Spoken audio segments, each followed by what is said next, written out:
Assalamualaikum warahmatullahi wabarakatuh. Alhamdulillahirabbil alamin. Wassalatu wassalamu asrofil anbiya'i wal mursalin wa ala alihi wa ashabihi ajmain. Asyhadu alla ilaha illallah wa asyhadu anna Muhammadan abduhu wa rasuluh.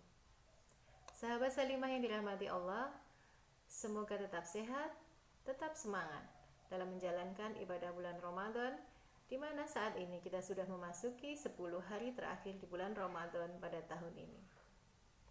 Bulan Ramadan disebut sebagai Syahrul Siyam, Syahrul Sabr, Syahrul Quran, dan bahkan disebut sebagai Syahrul Jihad.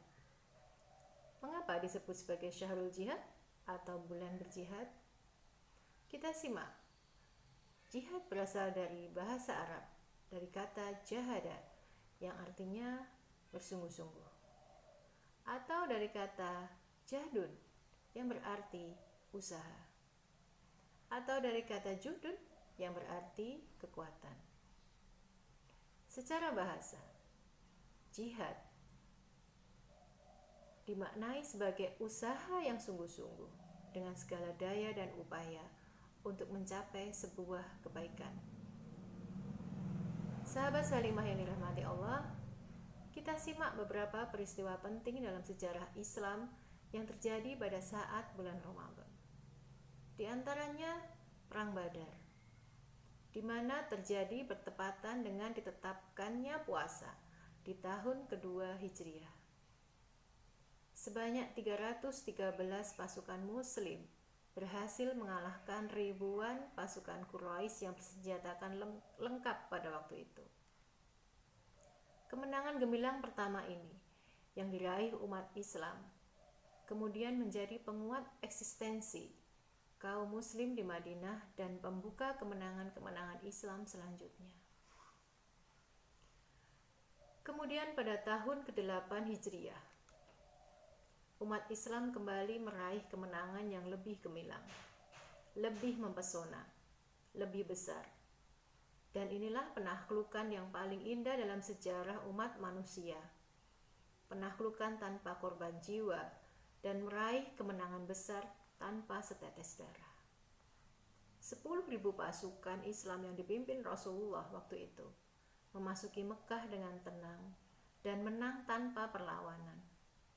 Bukan hanya kemenangan fisik yang membuat pasukan Mekah tidak berani memberontak, tetapi juga kemenangan jiwa, sehingga keimanan mulai masuk ke jiwa-jiwa mayoritas penduduk Mekah pada waktu itu. Dan tak ada satupun yang membela ketika 360-an berhala di sekeliling Ka'bah dihancurkan.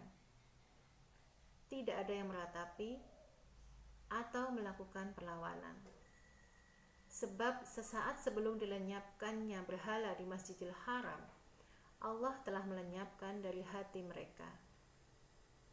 Dan inilah jihad kemenangan yang terjadi di bulan Ramadan.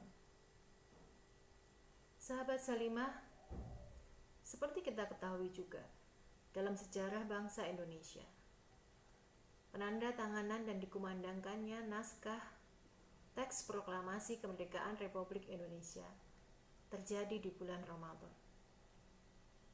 Bertepatan pada tanggal 9 Ramadan tahun 1364 Hijriah atau 17 Agustus 1945. Negara ini mengumandangkan proklamasi kemerdekaan yang menandakan sebuah kemenangan. Sahabat Salimah, Ramadan adalah bulan berkah dan kemenangan. Namun, bagi orang-orang yang beriman, keberkahan dan kemenangan tersebut tentu tidak serta-merta dapat diraih hanya dengan berpangku tangan dan bermalas-malasan dengan alasan puasa. Kemenangan-kemenangan yang luar biasa itu terjadi karena puasa benar-benar dilakukan dan dijalani, dipahami sebagai sebuah media untuk menjadikan insan yang bertakwa.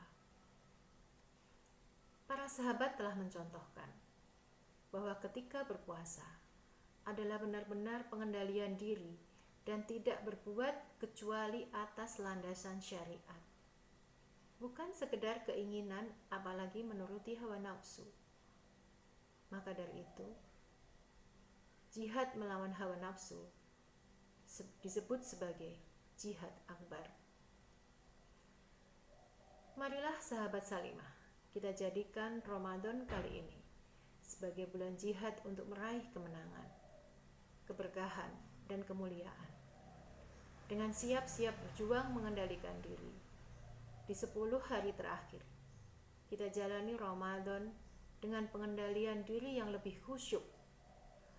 Sebab sukses di bulan Ramadan akan menentukan sukses di bulan-bulan berikutnya, insya Allah.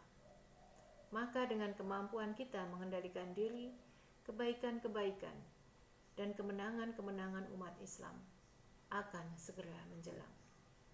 Wallahu a'lam bishawab. Wassalamualaikum warahmatullahi wabarakatuh.